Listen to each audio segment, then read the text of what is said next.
¿Están viendo todos? Sí, doctora. Ya, gracias. A ver, entonces empezamos.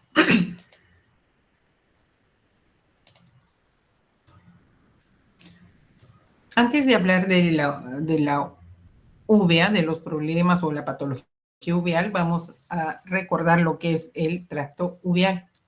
Es una capa pigmentada situada entre la retina, aquí, entre la retina y la esclera, ¿no? La coroides.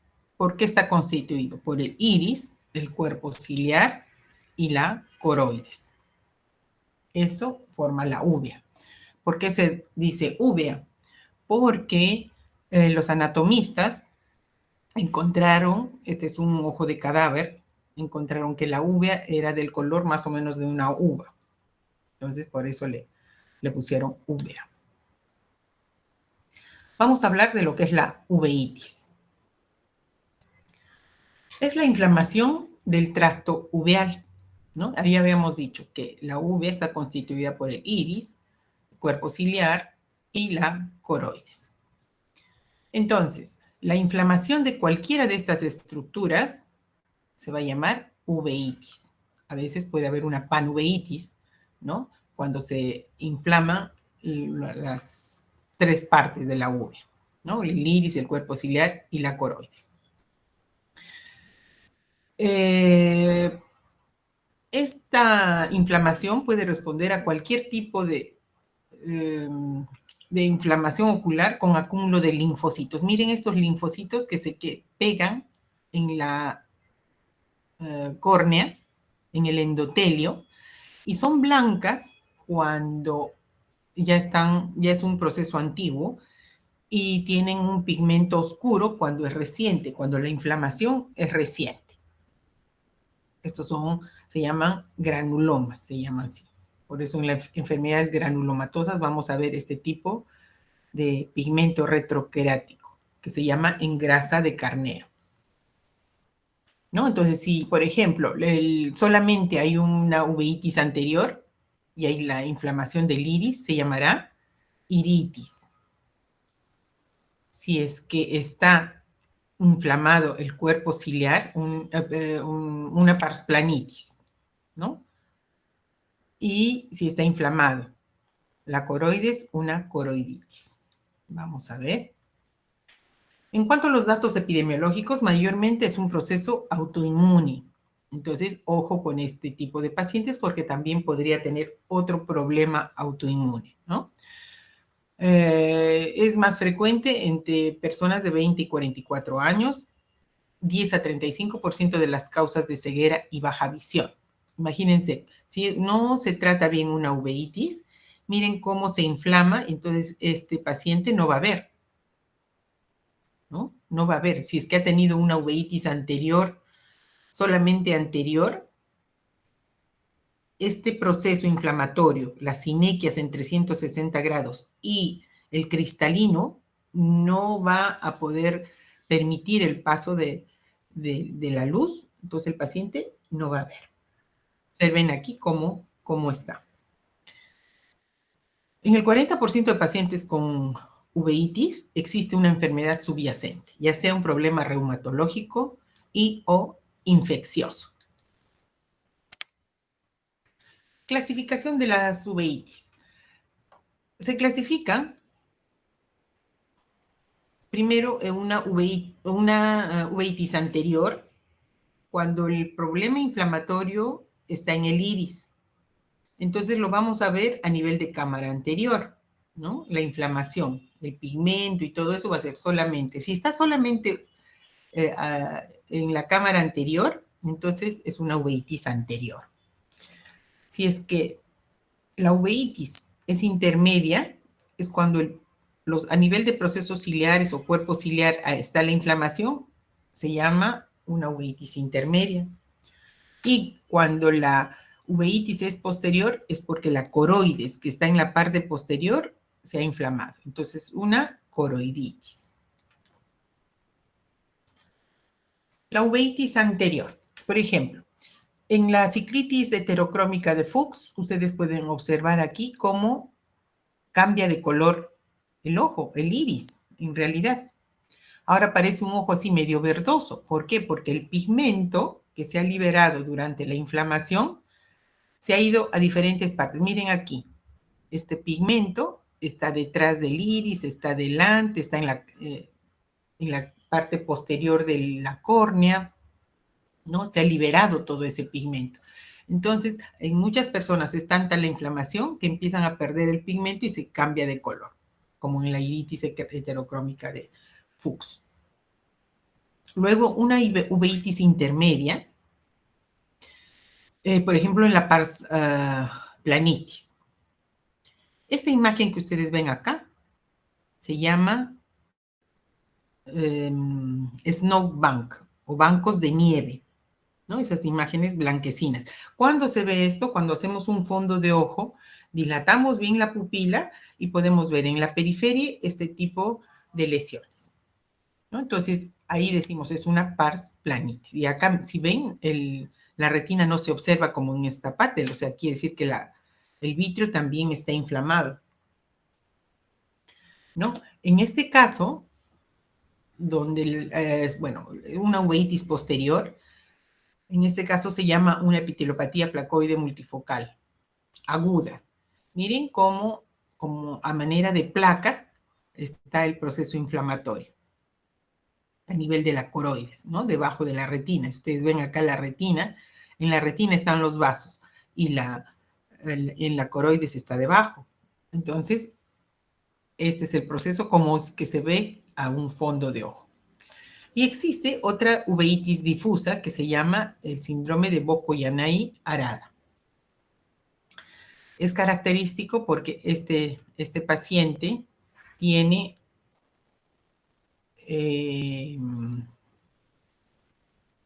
puede hacer un desprendimiento de retina bilateral, ¿no? Es un desprendimiento seroso. A ver, ¿alguien me dice, ese desprendimiento bilateral es posible operar? A ver, que levante la mano.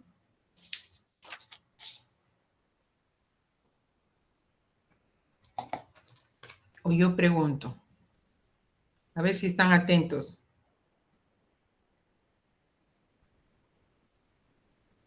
A ver, ¿algún voluntario, chicos?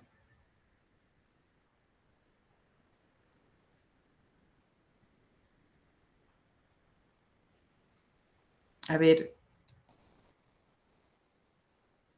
Lucía Angélica.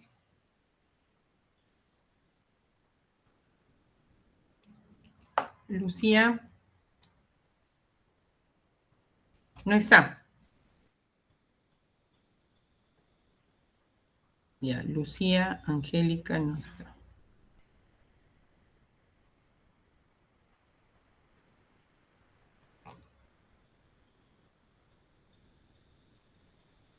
Yanela Margot.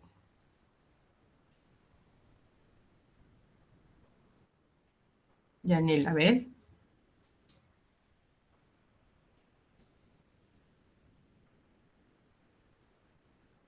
Ah, Xiomara levantó la. ¿Yanela no está?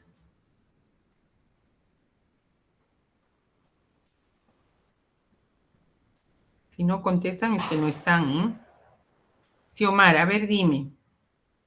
Doctora, preguntó si es que la retina, el desprendimiento de retina bilateral se podía operar o se debía operar. Claro, ¿es posible operar en esos casos? Bueno, o sea, debería ser necesario, o sea, es posible, yo creo que sí, es posible, y es necesario, ¿no? Hacer la operación. O no sé si estoy equivocada, pero creo que sí. A ver, ¿alguien más quiere opinar? Sí, doctora, ¿no se podría operar porque está en un proceso inflamatorio? Ya, bien. ¿Quién respondió eso? Solís, doctora. ¿Solís? Sí, doctora. Solís. ¿Cuál es tu nombre? Cristel. Cristel. Muy bien, Cristel. Exactamente, esa es la respuesta. El proceso inflamatorio hace de que nosotros les vamos a dar el tratamiento adecuado y ese desprendimiento seroso se va a reabsorber. ¿Cuándo se opera un desprendimiento? Cuando hay un agujero, no se olviden, hay un agujero. Por ejemplo, si hubiera un tumor que está desprendiendo la retina, entonces ese tumor no va a producir agujero. Entonces, nada vamos a poder hacer si es que el tumor está ahí y no vamos a poder solucionar el problema del desprendimiento, ¿no? Entonces, muy bien tu respuesta. El proceso inflamatorio se soluciona y se soluciona el desprendimiento seroso, ¿ya? La cirugía, acuérdense, es para el desprendimiento reumatógeno. Muy bien. Entonces, continuamos. Las uveitis por citomegalovirus. La persona, el médico que descubrió esta uveitis por citomegalovirus le llamó una imagen en pizza. Si ustedes ven aquí, exudados y hemorragias, ¿no? Parece una pizza. Entonces, así le llamó. Entonces, lo que da la característica, ¿no? De queso y tomate. Las uveitis pueden ser por bacterias también, por hongos, como en el caso las candidiasis, la uveitis por parásitos, como la toxocariasis, que puede ser por toxocaracanis, toxocaracatis. Y puede ser la uveitis por protozoarios. El Toxoplasma gondii es el que más frecuentemente se encuentra aquí en el Perú. Entonces, la incidencia es alta. Y lo peor de todo este toxoplasma es que tiene predilección por la mácula. Entonces, si ataca la mácula, la visión central se va a perder. Ese paciente con el ojo que está dañado no va a poder leer ni reconocer rostros, ya saben. El compromiso macular no permite la visión central, quiere decir de reconocimiento de rostros ni de lectura. Entonces, las enfermedades granulomatosas son las que producen las uveitis, una de las más frecuentes, por ejemplo, la tuberculosis, la sarcoidosis, la lepra, la sífilis, la blastomicosis y la histoplasmosis. Son enfermedades granulomatosas que van a producir uveitis. En nuestro medio, ya sabemos, hoy en día, la Organización Mundial de la Salud ha indicado que estamos en el primer lugar en la incidencia de tuberculosis en América Latina, que hemos superado a Haití. Imagínense, así que hay que tener cuidado ustedes también cuando están tratando a los pacientes, ¿no? Acá están los precipitados retroqueráticos que habíamos dicho, y a veces son mucho más que esto y se llaman precipitados en grasa de carnero. ¿No? Ustedes ven aquí, miren, como en grasa de carnero, como cuando uno cocina una sopa bien grasosa y se queda ahí, así también. Y este es un granuloma tuberculoso. Este granuloma tuberculoso se forma subconjuntival, a nivel subconjuntival, y por este simple hecho uno también puede sospechar de tuberculosis. ¿Cuáles son los signos y síntomas? El dolor, la fotofobia. Miren este paciente aquí con hiperemia conjuntival, miosis, el párpado está ligeramente caído, la hiperemia muy intensa, lagrimeo, dolor también. La irradiación del dolor puede ser a nivel periorbitario o frontal. Entonces el paciente está desesperado. se puede producir este tipo de signos en uveitis anteriores o posteriores y difusas. Más que todo, anteriores. Una de las características es la miosis. ¿Con qué podemos hacer diagnóstico diferencial de la miosis? O ese ojo rojo. Imagínense que viene un ojo rojo al paciente en vuestro serum. Viene un ojo rojo así, con lagrimeo, miosis, dolor, fotofobia. A ver, ¿quién me dice? ¿Qué diagnóstico diferencial podemos hacer? Un glaucoma cerrado de ángulo agudo. Un glaucoma de ángulo cerrado agudo. Un glaucoma agudo de ángulo cerrado. Muy bien, Reina. Muy bien. Exactamente, un glaucoma. ¿Por qué? ¿Qué cosa hay el glaucoma? Hay midriasis en vez de miosis. Exactamente, midriasis. Muy bien. Así es. Y otra de las cosas importantísimas, no hay secreción conjuntival, chicos. No hay secreción conjuntival. Si hubiera secreción conjuntival, ¿en qué pensaríamos? Conjuntivitis. Conjuntivitis, exactamente. Una conjuntivitis bacteriana, ¿no es cierto? Ya sea una secreción verdosa o secreción amarillenta, decimos ya es conjuntivitis, entonces vamos a obviar que sea una uveitis. Entonces la conjuntivitis sí es más sencillo de tratar y no va a tener todas las características que habíamos dicho, ¿no? Entonces, importante. En algunas uveitis, como decíamos, puede haber ptosis palpebral, al menos en las uveitis anteriores. Los depósitos retroqueráticos, que a veces pueden verse inclusive sin lámpara de hendidura. Ustedes si se acercan o de repente ponen una lupita ahí, van a ver este tipo de depósitos retroqueráticos. Ahora, acá la poliosis, o sea, la presencia de pestañas, pérdida del color en las pestañas. No, el vitiligo también, porque ya saben que en el Bosco Yanay Arada ataca los melanocitos, ¿no? Entonces, por eso también se puede presumir que haya ese síndrome de Bosco Yanay Arada. Luego, el edema corneal. Si ustedes ven acá, ¿qué observan aquí? ¿Alguien me puede decir?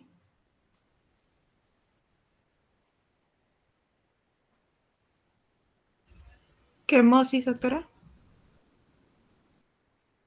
Sí, exacta. Bueno, hay una quemosis, sí. Hay una quemosis. ¿Otra cosa?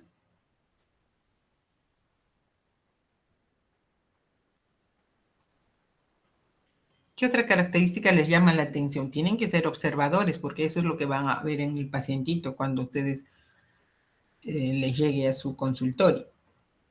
¿Qué otra cosa hay acá? La ptosis palpebral, doctora, que está que cubre la mitad de la pupila. Ya. Bien, Brigitte. ¿Otra?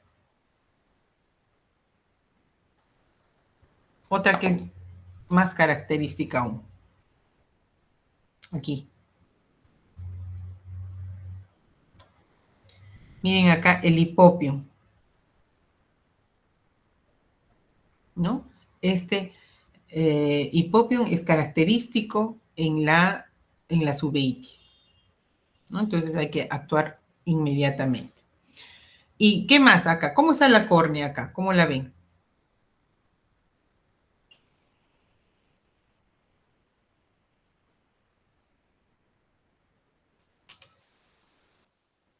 A ver. Jean-Paul.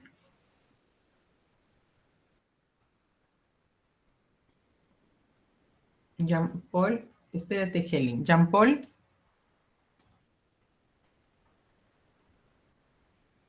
No está Jean-Paul. Helen.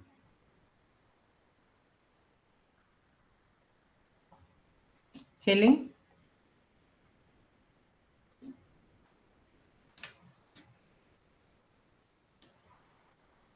Helen. José Antonio Ureta.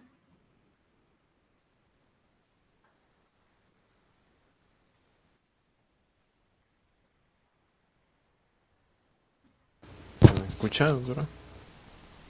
Sí, te escucho. ¿Cuál era la pregunta? Está apuntando. ¿Cómo está la córnea? Em,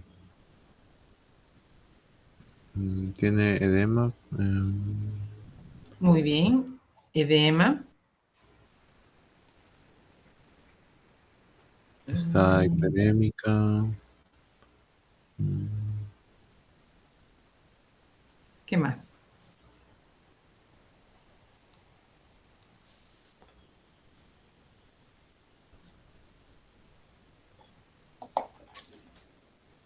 Ese edema de córnea el paciente no está viendo, ¿no es cierto? Hay hiperemia conjuntival, hay edema palpebral, hay una tosis palpebral, lo que decían tus compañeras, ¿no? Entonces eso ya tenemos, no, ya no vamos a pensar, es una conjuntivitis, ¿no? Porque una conjuntivitis no va a llevar a un edema de córnea. Entonces hay que observar eso. Exámenes para el diagnóstico. A ver, ¿qué exámenes podemos pedir? Hemograma completo, examen de orina. Bueno, ¿ustedes, Brigitte, quieres hacer alguna pregunta? Ya, No, doctora. ya. Entonces, si ustedes están en vuestro serum, ¿no? Y no tienen a dónde enviar al paciente y están viendo que es un ojo con ese tipo de inflamación y todo eso, entonces dicen, ya, puede ser una uveitis. Entonces, ¿qué cosa podemos pedir? Un hemograma completo, un examen de orina, una velocidad de sedimentación, un PCR, reacción en cadena de polimerasa, en humor acuoso. Ahí habría que hacerle una punción en humor acuoso, ¿no? El PPD, factor reumatoideo, TORCH, ANA, radiografía de tórax, porque de repente tiene tuberculosis, ¿no? Y el HLA-B27, que es una de las causas que se ha visto que están aumentando en frecuencia. Entonces, esos son los exámenes básicos para determinar más o menos si podría ser de un tipo autoinmune. ¿Qué debemos hacer para el tratamiento? ¿Cuáles son los objetivos del tratamiento? Uno, prevenir las complicaciones, ¿no? Necesitamos que el paciente no forme catarata, no haga sinequias y todo eso como vamos a ver. Entonces, en general, prevenir complicaciones, aliviar las molestias, preservar la visión y tratar la enfermedad subyacente. ¿Cuáles son los grupos de fármacos que se utilizan? Primero tenemos los midriáticos. ¿Para qué nos servirían los midriáticos?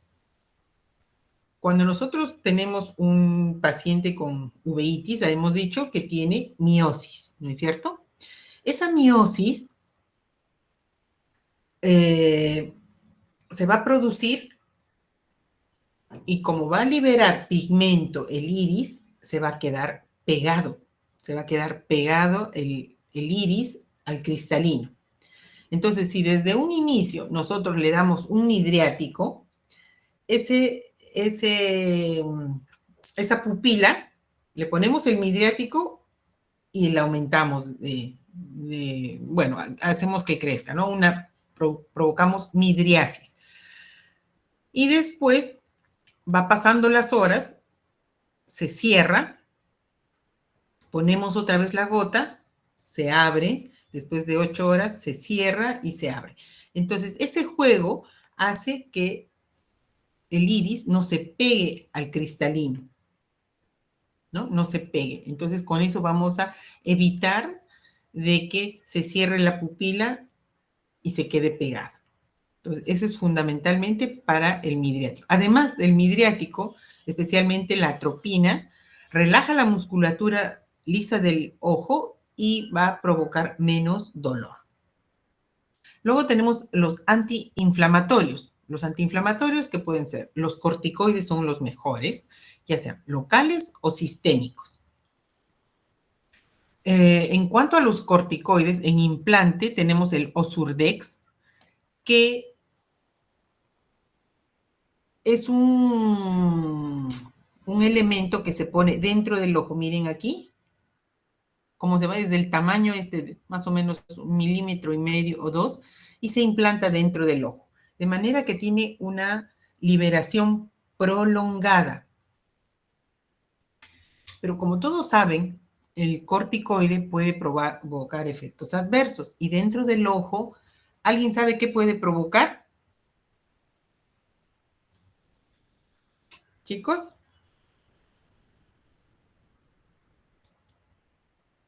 Por eso hay que tener mucho cuidado cuando uno usa corticoides.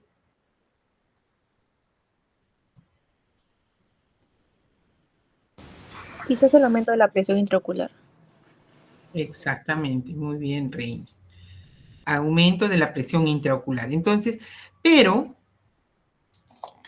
la ventaja, bueno, en este caso, si nosotros sabemos que el paciente ya tiene sospecha de glaucoma, no podemos ponerle este implante, definitivamente. ¿Por qué? Porque vamos a aumentar la presión y sería mucho riesgo, ¿no? Entonces no podemos ponerle en esos casos. Ciclosporinas, también se pueden utilizar ciclosporinas, agentes citotóxicos como la satioprina, el metotrexate, agentes biológicos como el infliximab, adalimumab, Humira, y los quirúrgicos. El quirúrgico, por ejemplo, si ya se produce una catarata, se puede operar la catarata, pero ya después de que el proceso inflamatorio esté totalmente estable. Ya no haya nada de inflamación, se espera unos meses, ya con los antiinflamatorios y todo. Todo paciente que se va a operar y que tenga un antecedente de uveitis, se tiene que preparar un mes antes y hasta 2 o 3 meses después se le hace el seguimiento. ¿Ya? ¿Por qué? Porque se pueden complicar. Se reactiva ese proceso inflamatorio si es que lo operan de cualquier tipo de cirugía en el ojo. Entonces hay que tener mucho cuidado con eso. Las complicaciones, como decíamos, miren, las sinequias posteriores. Así se queda el ojo. Ahí no podemos ver el fondo de ojo, no podemos ver cómo está la retina. Acá igual, porque ha sido mal controlado, ¿no? O no ha ido el paciente a tiempo para darle su tratamiento adecuado. Y acá iris bombé.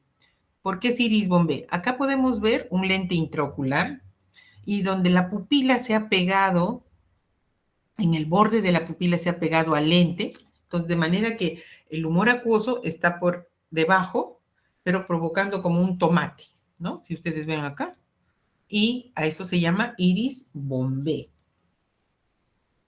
Y como habíamos dicho en la toxoplasmosis, la predilección que tiene el toxoplasma por lesionar o por acomodarse a nivel de la mácula, ¿no? Entonces va a haber pérdida de visión central, el paciente no va a reconocer rostros, el paciente no va a poder leer.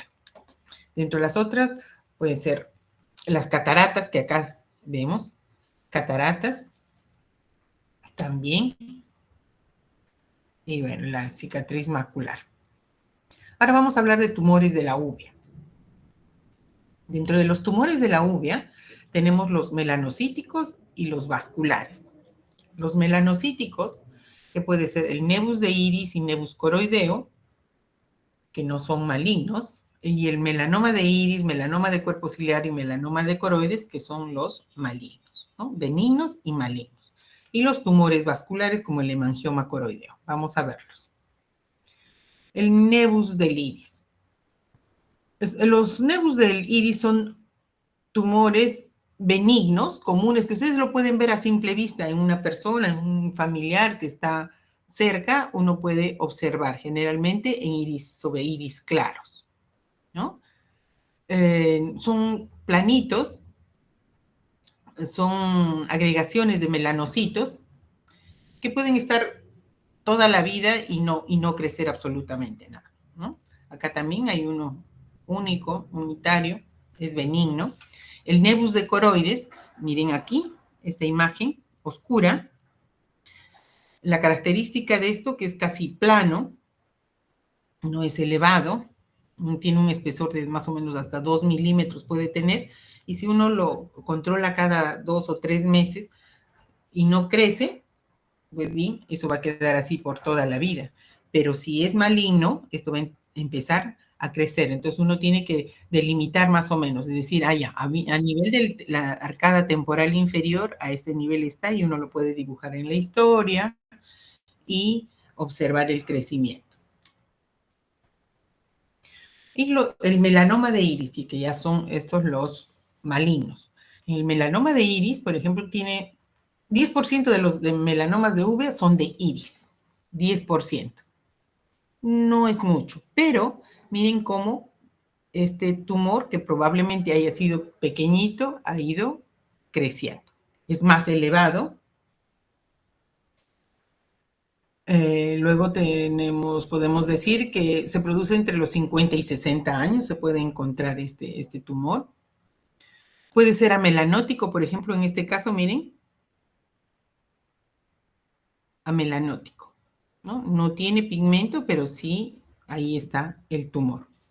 Y el crecimiento es progresivo, por eso en estos casos hay que controlar y progresivamente observar el crecimiento y darle tratamiento adecuado en el caso de, o mandarlo al INEM, por ejemplo, para que pueda ser tratado, ¿no? Porque no se trata fácilmente esos pacientes. Hay especialidades que hacen el tratamiento adecuado. Melanoma del cuerpo ciliar. Este es el melanoma más frecuente en oftalmología, el del cuerpo ciliar. No se visualiza si es que la pupila no está bien dilatada. Observen aquí, hay una buena dilatación de la pupila. Erosiona a nivel de la raíz del iris hacia cámara anterior. Entonces, ¿qué va a pasar con el cristalino? El tumor va a empujar el cristalino y puede luxar el cristalino, ¿ya? O puede provocar catarata también. Si no es muy grande, puede empujar, y ese hecho de empujar, el cristalino se va a opacar y va a provocar una catarata. Y otra de las cosas que puede producir es el cierre del ángulo, por consiguiente, el aumento de la presión intraocular.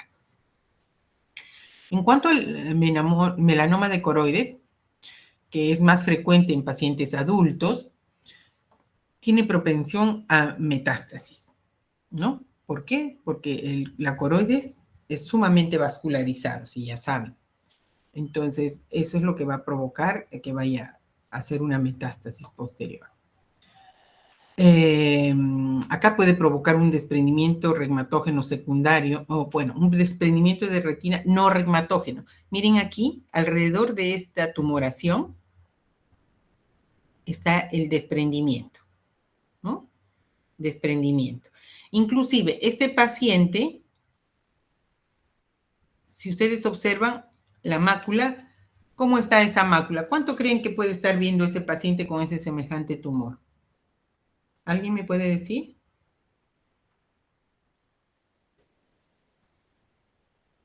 Chicos.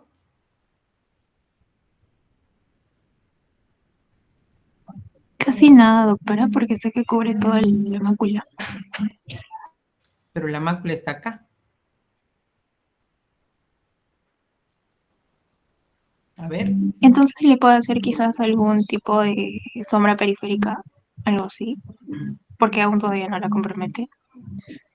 Claro, este paciente puede estar viendo 20/25. Puede estar viendo 20/25, 20/30 de repente, porque acá miren, el desprendimiento está a las justas llegando a la mácula, y ese paciente puede estar viendo algo. Pero poco a poco, con lo que está elevándose el tumor, está desprendiendo la retina por la parte periférica al tumor. Y si va creciendo, creciendo, va a levantar en poco tiempo la mácula igual, ¿no? Entonces, esas son las características. Entonces, si vemos esto, ya tenemos que sospechar de un melanoma de coroides. Entonces, pedimos una angiofluoresceínografía y donde vamos a encontrar zonas de fuga. Miren esta zona. De todo lo que está aquí alrededor va a haber una mancha así. Entonces, esta mancha nos va a indicar que hay un melanoma, un indicio para nosotros, pero tenemos que pedir ecografía. Por ejemplo, acá miren la ecografía cómo va a salir, ¿no? Aquí también la vascularización que hay en el melanoma. Entonces, ¿cómo evaluamos? En la biomicroscopía, en la lámpara de hendidura, vamos a poder ver la cámara anterior, como veíamos anteriormente aquí, así con una buena dilatación. Podemos ver por oftalmoscopía indirecta, con el oftalmoscopio indirecto que nos ponemos sobre la cabeza y vemos el fondo de ojo y vemos la parte, como en este caso también podemos ver con el oftalmoscopio indirecto, la periferia, ¿no? Entonces, acá podemos apreciar también cómo el crecimiento de este tumor va a empujar al cristalino y lo puede luxar o subluxar. Nos ayuda la ecografía. La gonioscopía, ponemos el lente de 3 espejos que deben haber visto cuando han hecho glaucoma, ¿no? Y podemos ver los ángulos del iris, entre el iris y la córnea. Eso podemos observar. La fotografía del fondo de ojo es importante porque nos va a determinar el tamaño en el momento en que le estamos viendo y después se toma otra fotografía un tiempito después, 3, 4 meses, para ver si ha crecido o no. Y la tomografía de coherencia óptica si es que se puede observar. ¿Qué hallazgos vamos a encontrar? El vaso centinela, ¿no? Miren este vaso centinela, si uno se puede observar a simple vista, ¿no? Podemos encontrar una subluxación del cristalino, ¿no? Que el hecho de que empuje el tumor va a subluxar el cristalino. Puede haber una hemorragia vítrea. Puede haber disminución de la agudeza visual, por supuesto. Si se luxa este cristalino, el lente ya no va a estar en su sitio y va a bajar la visión. Si es que ya compromete la mácula, tampoco va a haber. No podemos encontrar rubiosis y podemos encontrar una pigmentación naranja, que también es característica de un melanoma de coroides. El hemangioma coroideo es benigno, ¿no? Es un tumor vascular benigno, congénito, que puede estar circunscrito, así como aquí, o difuso. Si ustedes observan, miren acá la mácula. La mácula tampoco está muy comprometida, ¿no? O sea, este paciente puede estar viendo todavía algo, de repente un 20/30 más o menos. Y esto puede quedar ahí o puede seguir creciendo y comprometer la mácula, ¿no? En ese caso, sí, candidato a una cirugía. Puede provocar un desprendimiento seroso de la retina. Si ustedes ven acá, en el borde, está como levantada la retina, ¿no?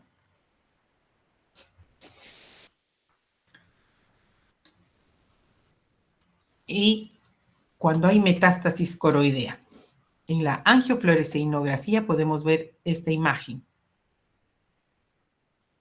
Podemos ver esta imagen.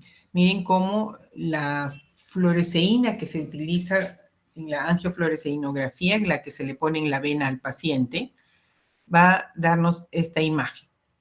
Va a haber una hiperfluorescencia en la zona del tumor. Característica. El tumor primario más común que da la metástasis coroidea es el cáncer de mama en la mujer y cáncer de pulmón en el varón, ¿no? Y ahí están los parches que se ven en la angiofluoresceínografía. Estos melanomas uveales podemos ver, miren aquí, bueno, en esta el vaso centinela, y acá como de diferentes maneras podemos observar el tumor que está a nivel de la pars plana, ¿no? Miren cómo va empujando. Como esta también va empujando, se ve oscuro. Y acá es un tumor superior que va empujando desde la parte posterior de la retina, se supone la coroides, y empuja la retina y vemos esta imagen. Acá, de hecho, que ha producido ya una hemorragia vítrea, aquí también una hemorragia vítrea, no se ve claramente el fondo de ojo. ¿Por qué? Porque ya está empujando, ¿no? Entonces, ese tipo de alteración que puede haber. A ver, ¿alguna pregunta, chicos? ¿Alguna duda?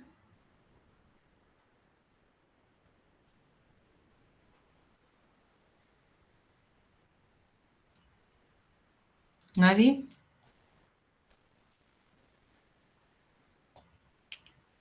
¿Todos han comprendido? Sí se entendió, doctora. Muchas gracias. Ya, Kevin. Entonces, me pasas la lista. Yo, bueno, he tomado la fotografía, pero son 30, 20 y tantos, que no, Sí, que no han doctora. asistido. Ahorita mismo le paso. Ya. Listo, chicos. Entonces, que les vaya muy bien. Repasen para vuestro examen. Ya nos estamos viendo. Buenas noches. Gracias, doctora. Buenas noches. Gracias, doctora. Buenas noches. Gracias, doctora. Gracias, doctora.